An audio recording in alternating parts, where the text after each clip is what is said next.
Bentrovati al meteo. Ultimo giorno con l'anticiclone, sarà una domenica con tempo stabile, ma una perturbazione arriverà sul fine della giornata. Il dettaglio del 10 maggio.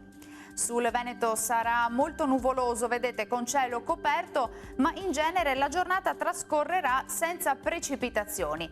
Nel pomeriggio potremo avere localmente qualche sprazzo di sole anche, ma in serata e in nottata tempo indeciso peggioramento, con piogge via via più diffuse. Temperature minime tra 11 e 16 gradi, massime in lieve calo tra i 20 e i 22 gradi.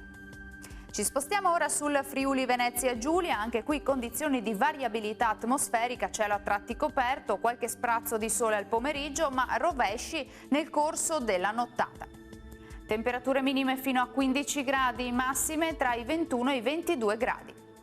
Stessa situazione poi anche sul Trentino Alto Adige, anche qui con cielo molto nuvoloso e con tempo in graduale peggioramento. Temperature minime sui 13-16 gradi, massime invece fino a 23 gradi all'incirca. Dal meteo per ora è tutto, vi auguro un buon proseguimento con Antenna 3. Arrivederci.